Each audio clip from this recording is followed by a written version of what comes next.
Welcome to another episode of the School Podcast. We are still here at the Education Forum in London, and I thought I would maximise my time here and take some of the guests. But this one guest, we were on a webinar together, I'm not even going to guess the time, a year ago, say, and we've connected ever since, and I've always wanted to make this podcast happen. So, with that said, Nadine, how are we? Hey, I'm good. Such a pleasure to be here. I know. Thank you for... So the truth is, I was bombarding you on Instagram literally a couple of days ago, and you're like, I got a bad throat. I was like, I don't care. Be there. See you Monday. Can we do the podcast, please? But for everybody who doesn't know who you are, so you was on holiday, and somebody said, what do you do? How would you describe yourself? Right, so I'm Nadine Bernard. I am a mother of 3 boys. Wow. Who keep me busy. How old? They're 15, 14, and a 5-year-old. But the 5-year-old thinks he's the man of the house. Okay, good. Right, married for 18 years. I'm a family-orientated person. But I'm also a head teacher of a primary school. I've been a head teacher within the capacity of headship for over 10 years. Wow. But I've been within this school for 6 years.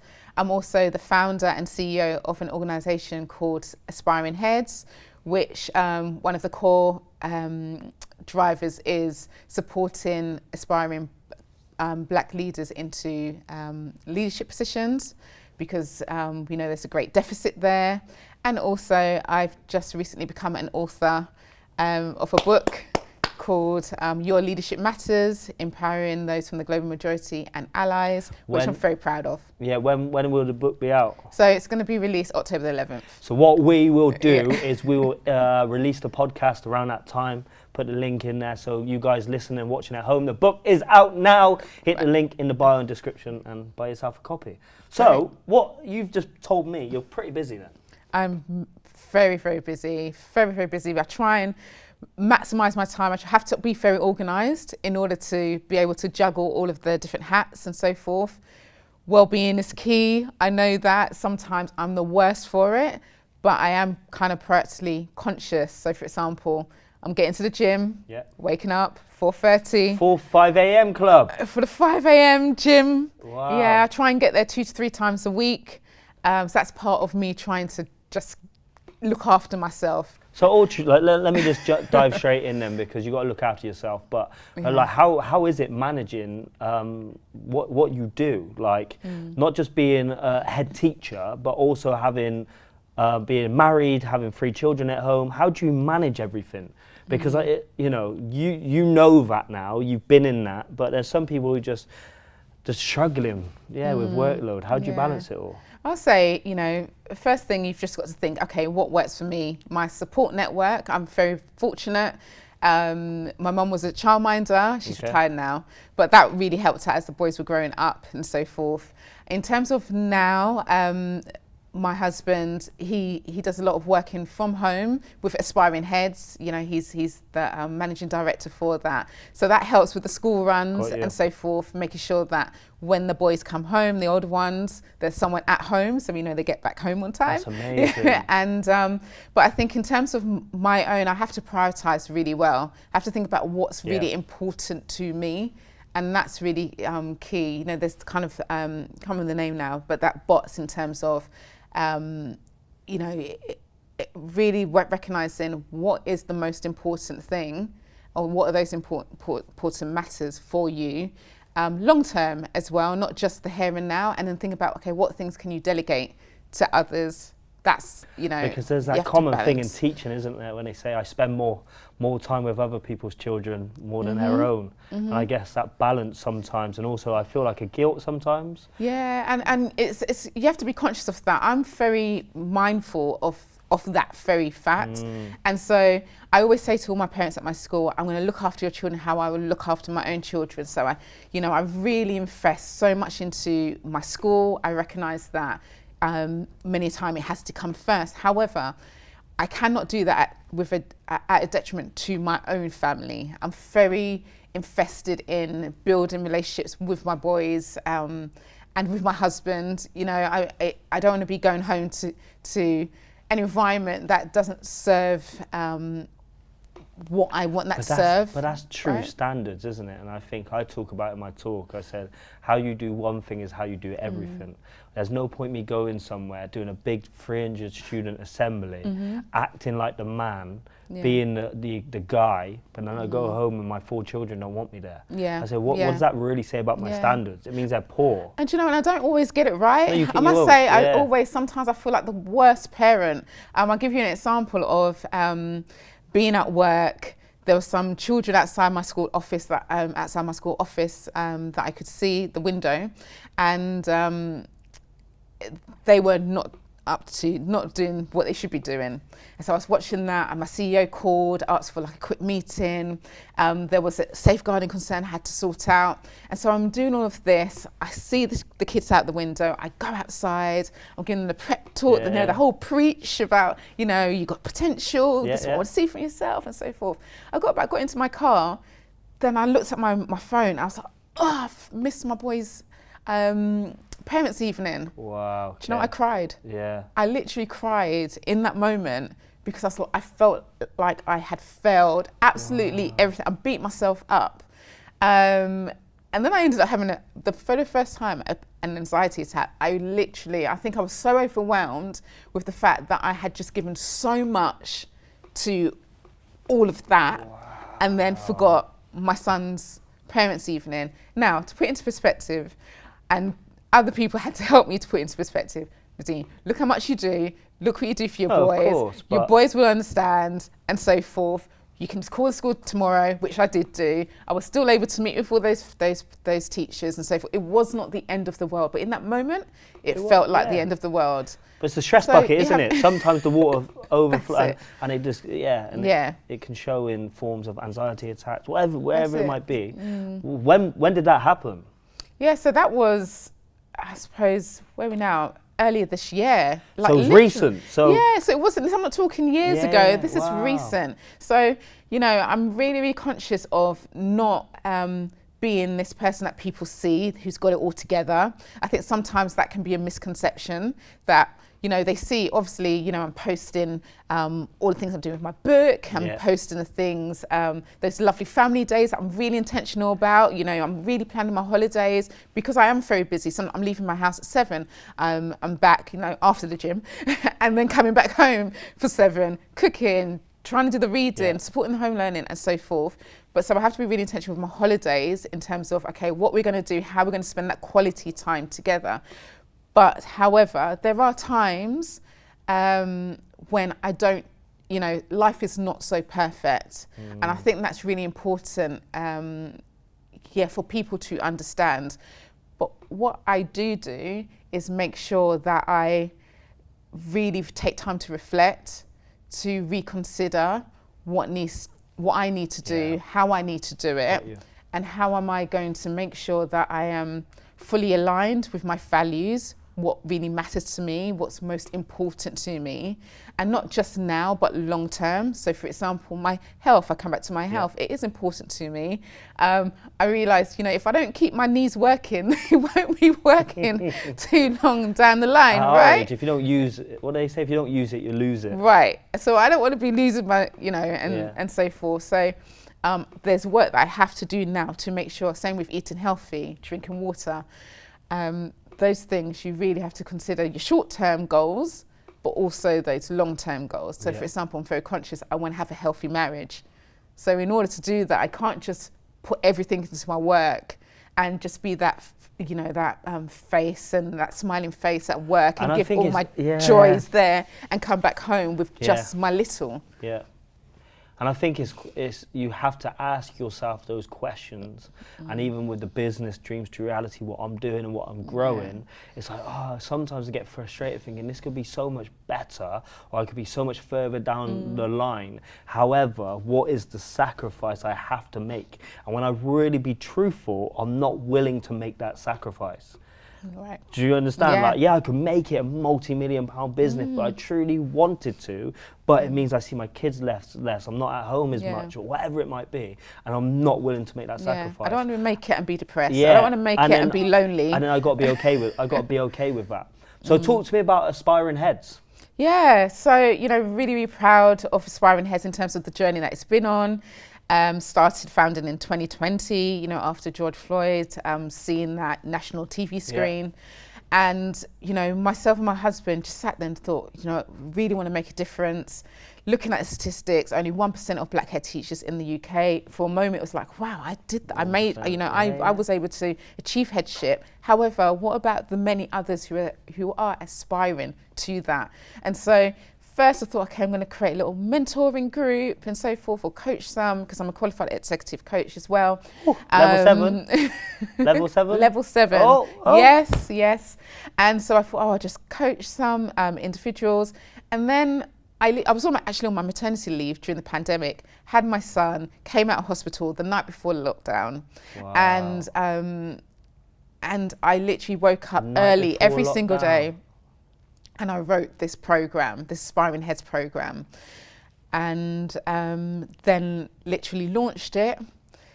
Very quickly was acknowledged by the Fair Education Alliance, won the award, and then won the Community Choice Award for Aspiring Heads. A number of people applied for the cohort, did the cohort. A third of our participants on the program secure a progressive role once they've during that program, or once they remain, because we also have an alumni that we provide ongoing support. So what's the mission for Aspiring Heads? So it's to increase the number of global majority individuals into leadership positions. Okay. So what were some of the challenges that you faced becoming a head teacher or on your journey in education? Oh, there's been many. Go on. And but I think the most defining moment, which I've spoken about publicly now, which I refrained from doing for quite a while, but was an experience of stepping into my headship. Great. I was known at one stage as the youngest black head teacher in the UK. Wonderful. However, I experienced an Ofsted, but throughout this process, I experienced an Ofsted inspector literally putting their hand up in my face, wow. Kind of looking me up and down when I introduced myself as a head teacher, like, really, you're the head teacher. Slammed hands down on the table, just really, really aggressive. And it was a defining moment, or in terms of it was a reality check when I realised that she wasn't treating other white members of staff how they were treating me. And actually, I didn't initially put it down to that, but other members of staff noticed things. Wow. Who were from all different races, and said, is she coming? Because they noticed the differential treatment. Ofsted. Yeah. And so that, for me, that whole process, and then being I would say being the scapegoat, even when you can see that, I made such a massive difference in the school community, the school was progressing, so many things were going well, and then this moment, and then it was like, you're the worst head teacher, you're not good enough. Being in a room where it's just like, I don't care what happens to you. It sent me, they shipped me out to school, like kind of just placed me somewhere else. And it was a moment of, I was given those tasks that you wouldn't give to someone who was a head teacher. And not only that, I felt other people jumped onto that bandwagon and started treating me like I was not, just of little value. That whole process sent me to a place of depression, to a room where the curtains were shut. I was just like, I can't cope, I can't go on. Thankfully, I had a mother who was just like, get back up, come on, stand up. And do you know what? I never missed one day off work. In general, actually, I don't think I've ever had a one-day sickness in my whole teaching career. I'm not advocating for that in a sense, because if you're unwell, it's okay to take that time. But in terms of my drive and my passion. You just get sick in the holidays, right? As soon as. Why does that always happen? Those ones, yeah, right? So, but what I did do, I had to learn to build myself back up again. And that's what I'm a great advocate for, hence why, even my book, Your Leadership Matters, because yes, there's a lot of systemic issues. There's lots of individuals who may not see your value, but how do you see your value?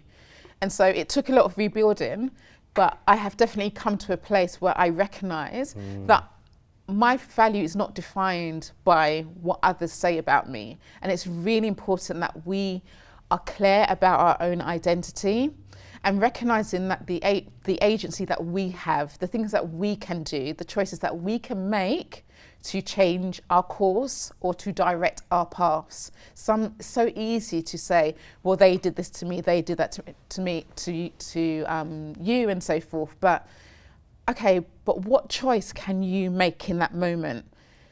It may not be the reality that you were hoping for. You may not have asked to be in this position, but there's always some form of power that you do have, even if it's just taking a choice. Some form of responsibility on the next step type of thing. And it's not necessarily in terms of, me saying that it was okay to be treated that way, but it's almost saying, okay, that has happened. It's the reality.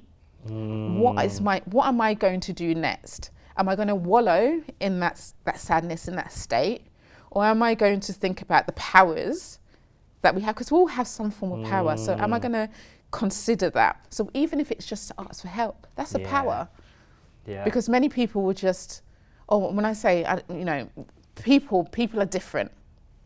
And the easy route can be just to say, they did this to me, I am the victim, that means I can't go on. It's very cliche, but not thinking, why me, why me, why me? It's more about thinking, try me, let's go.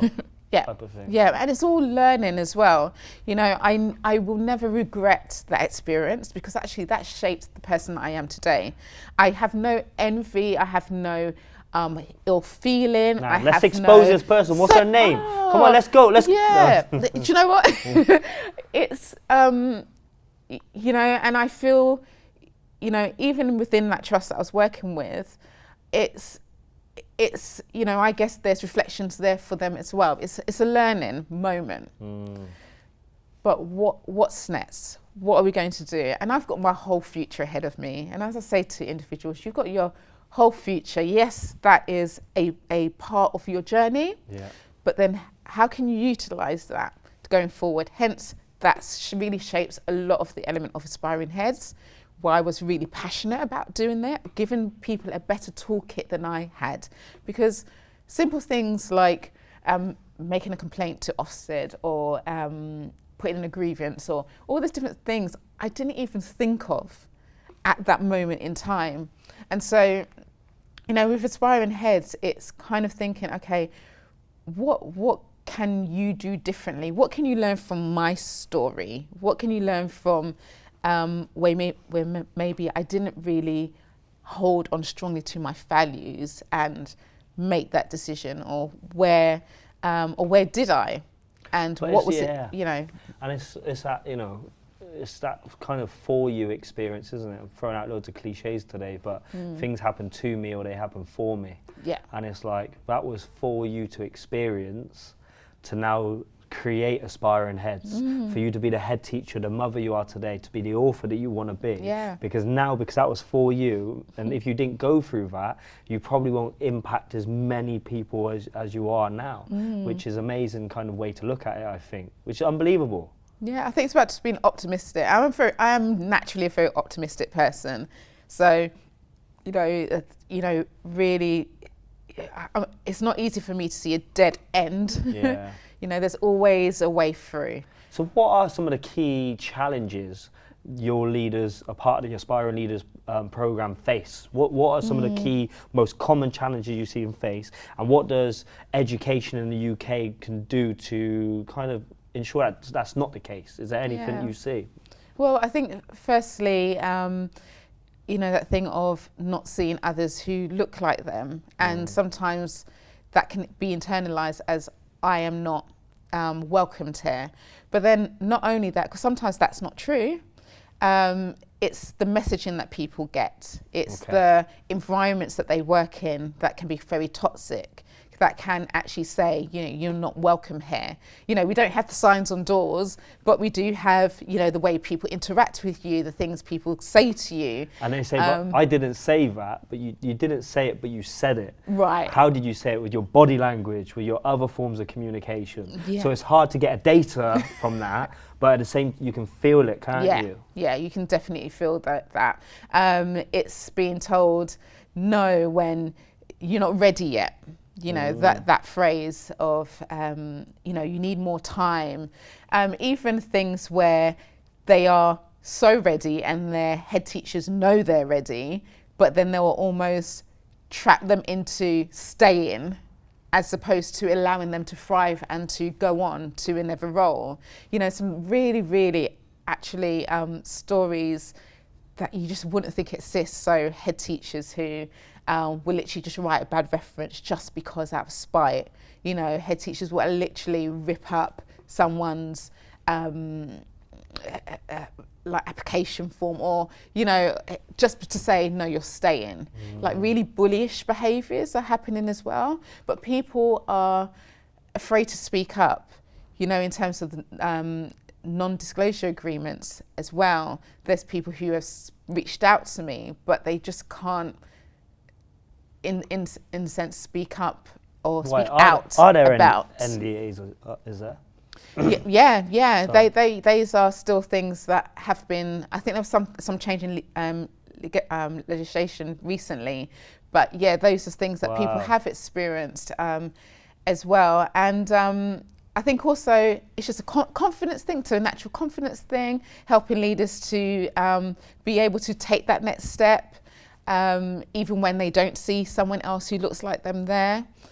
So there's a lot of different things that happen, but that's why I say, you know, it's good for us from the global majority creating that space to come together, because sometimes you think that you are alone in this. Yeah. And then when you think you are alone, or you think, I'm imagining it's not really happening. I'm imagining it, and the people at work are giving me different narratives that, you know, you're just being extra. That's not really what it is. But then when you come together with others and you're like, okay, oh, you experience that too. Yeah. So it helps to kind of help validate or confirm that this is actually a systemic issue. These are things that are happening, you know, across different places, and I'm not imagining this. Yeah, got you. Yeah. I think Diana mentioned it today in the previous podcast. She said about finding your tribe, didn't she? And building a tribe, and I guess that's exactly what you've done. Why is community, not just whether it's for aspiring heads, but why is community a key element to happiness and growth and everything from your experience, also working in schools, to also being in your household? Why is community important? Community is so powerful, and you know, I give an example in terms of my school. So I took over a school that was closed. Literally, the school was closed because of the safeguarding issues. There were so many things that was not serving the community well. And so Dunraven Educational Trust took over, and then I was appointed to become head teacher. Now, that was a journey. So we're talking about a culture where head teachers were, where parents were not allowed onto the school playground. If they wanted to meet with a head teacher, they would have to potentially wait a long time before they could. It's kind of a them and us community. Children were seen, but not heard. They weren't allowed to speak. It was silent corridors, all of that kind of approach. I've come in now, and I'm very passionate about nurture, very passionate about community, very passionate about working together and creating citizens that love themselves and others, who can respect themselves and others. And I've been able to, you know, really transform the culture of that school. And I've done that by being open. I've done that by building trust, which we know is really important for any foundation, foundation of a relationship. I listen really well. You know, you're talking about communication, but it's that listening piece. So I make sure that my staff feel valued. I make sure that they feel heard. Make sure they feel appreciated, and not just for them in their role, but them as a whole person. So I'm interested about their family. I'm interested about how can I support them to be their best self, to show up as their best self. How can I support them to build those positive relationships with the children? One of the first things I did when I took over the school was change the behaviour policy from behaviour to relationships and behaviour policy. So we had a really stronger emphasis on that. And that whole idea of connect before correct. And I think that's really important. And this isn't a culture of not low expectations, the culture of high expectations, because I believe in you. I know you can do this. So I'm not accepting anything less from you. And that's from the children, and that's for the children and for the staff, because I see your potential. I know what you are capable about. And it's about that high support, high challenge. High support, high challenge. No. Always so important. Because, you know, we're not going to settle for less. We're not going to, you know, just allow an environment that is not well serving. But, you know, we're going to really come together, and this is including the parents as well.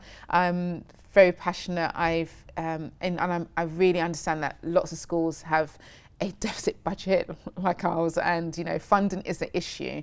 But I've got a family support worker that every single year I fight for, to keep that role, because I know how vital that is in terms of supporting our families, making sure that we've got open door policy. So if a family member, a parent wants to see me, if a staff member wants to talk to me, I'll drop everything and I'm going to be there, you know, and I'm going to be there to listen to them. And I say the same with at home as well. You know, I have to make sure that I'm available, and I'm really making a conscious effort at the moment, actually, because going through that dynamic of having teenagers and having a 5-year-old, and it's really demanding, and trying to find that balance, trying to make sure that I give my older sons enough quality time as well as my younger sons enough quality time. And it's about identifying the need. What's the need here? What is the need of my teachers? What's the need of my parents? What's the need of my students? What's the need of my husband, of my teenagers, and so forth? You know, I'll be completely transparent. You know, even up to last night, I had to really think, okay, how can I do things differently to make sure that I'm meeting the need of my teenage sons? Because I think I need to review what I'm doing here. You know, how can I make sure I'm more at like the football matches and stuff like that, which, you know, was so much easier without the Who do they all support, by the way? We are a Man United household. What? You live in London? So, you know. Oh my word. My husband made me do that. Once we were married, it was just like, it's a Man United household, that's it.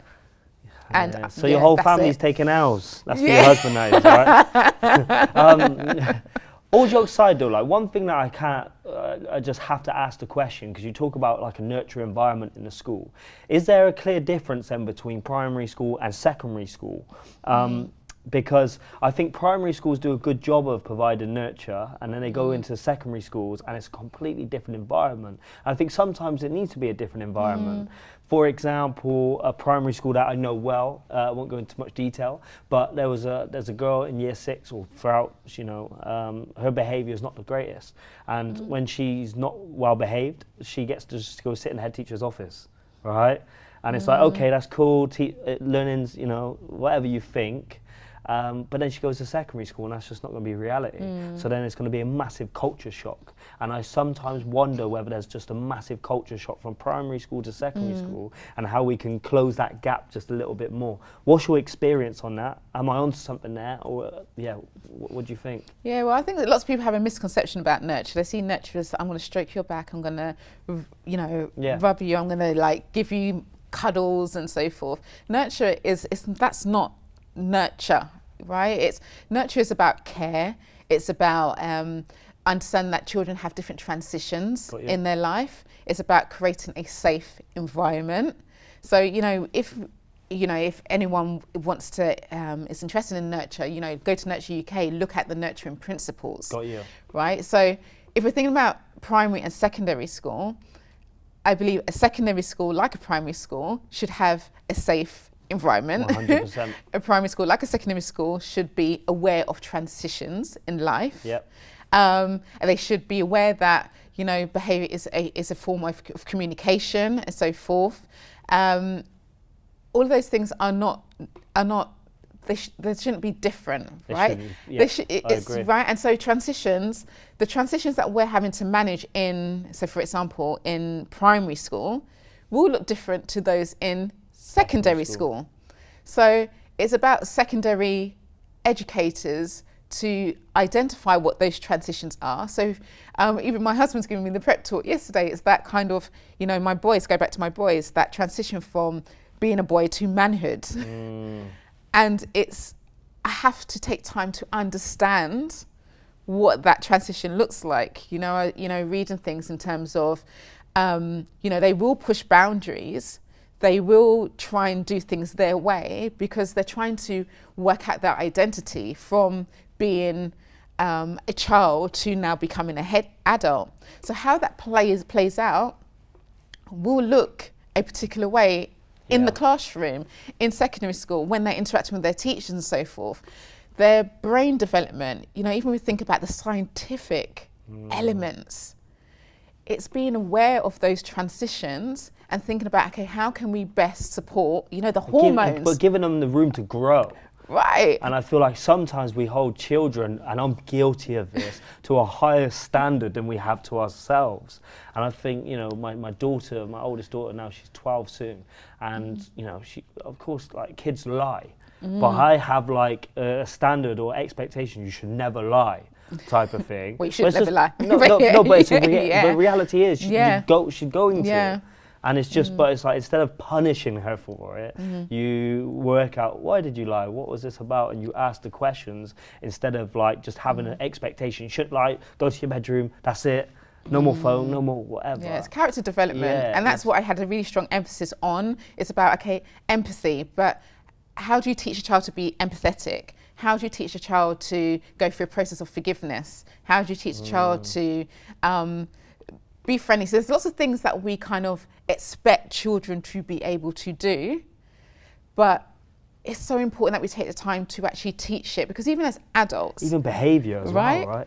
Yeah, but as adults, we struggle sometimes. You know, we struggle sometimes to process that person who's really frustrated us, and we don't react in a way that probably, you know, we look back and think, oh, I shouldn't have really done that. Or maybe there's some adults who are just like, I don't literally care.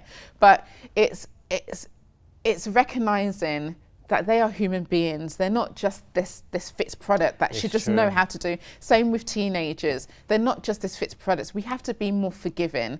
We can't just have military bases in schools and, you know, and kill creativity, because that's ultimately what we're doing. We have different personalities. We have different learning styles.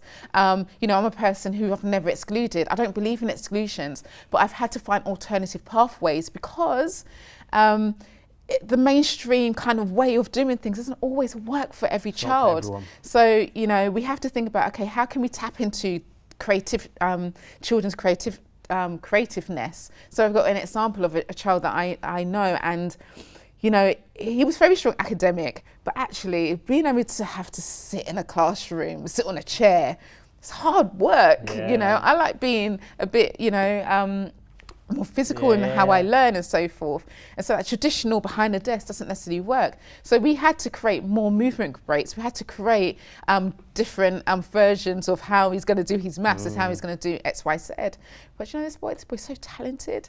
The way he can sing as well, like this hidden talent that we found out about. But had we not taken the opportunity to find out more about the child, rather than just laser focused on what they're not doing because it's not fitting our traditional way of how they should be sitting on a chair in the classroom, we then punish the children. And same with secondary.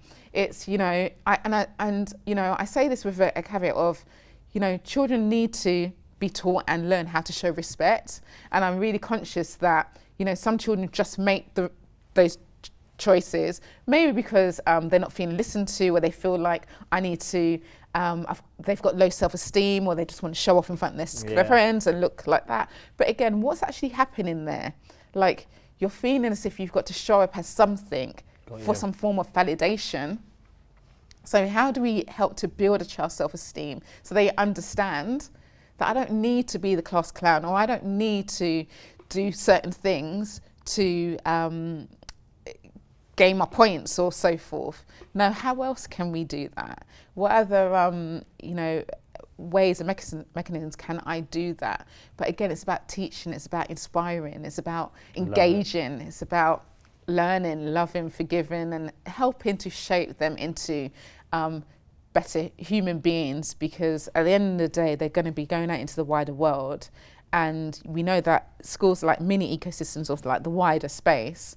So what am I doing here as a leader with the power that I have to ensure that I do my best to shape a future that is going to work for even myself, because I'm going to be an old woman one day. I say to my kids, I want to make sure those children in the school will be, that the world will be a place where I can be looked after and cared for, and not a place when I'm old and fragile and I'm worrying to walk down the street because of that child who was just neglected or forgotten about or just disregarded in secondary school or primary school. Yeah, got you. Who then becomes that person who, doesn't serve our community in the best way. Amazing. Last question. If you could sit down with any one person, dead or alive, what one person would you sit down with? It's very hard because there's many. They don't have to be famous either. I'm actually just, it's hard. It's hard. Who do I sit down with? I would, I'm trying not to be cliche and say, like Nelson Mandela. Okay. Just someone who, fought for what he knew was right. And, he served his community. He made difficult decisions. He did make sacrifice, but sacrificial love. And for the greater good. And I think that's the kind of leader, like he was a revolutionist. And I like to think of myself as a revolutionist, someone who supports, who advocates for, who makes sure that they're being a change maker on a large scale so that more people can thrive and discover their full potential. Wow, amazing. I said last question, but I've got one more question. If you had a magic wand and could change one thing in education, what would that one thing be? That every child was seen. Every child was seen? Yeah, could be seen. Could be seen, yeah, amazing. Or were seen for who they are, and were, just recognised for who they were seen. Amazing. So what I'm going to do as well, actually, I'm going to buy 5 of your books. I don't know how the competition looks, but I'll buy 5 of your books and we'll try and run some type of competition off the back of this podcast to potentially give them for people who won't have access. Maybe we can do something along those lines. But yeah, once again, thank you. A massive thank you for making this happen. I know it was all kind of last minute at this conference, but I really do appreciate it. And can we drop all your links and everything in the bio? Yeah, most definitely. Amazing. And thank you for all that you do. Appreciate you. And hopefully one day you'll respond to me on Instagram. With that said, guys, that is another episode on the School Podcast. Make sure you like, comment, subscribe, do all the good stuff, and I will see you on the next episode. Bye-bye. My name is Sian Lord and I help deliver the Girls Growth Programme, a programme that helps deliver impact for teenage girls, ensuring that they're happier and healthier on their school journey, with a big focus on relationships, friendships, body image, self-esteem, mental health and mindset. I'm Natalie. I'm one of the leaders for our Girls Growth Programme, where we discuss important issues such as self-esteem, diet, exercise and confidence. Think of 3 unhealthy habits that you have for yourself at this moment in time. And when you don't get enough sleep, it's harder to regulate your emotions and small problems can seem much bigger than they are. Exercise isn't just about looking good or staying fit, it's vital for your mental health. So get in touch today to get the support that your girls need now.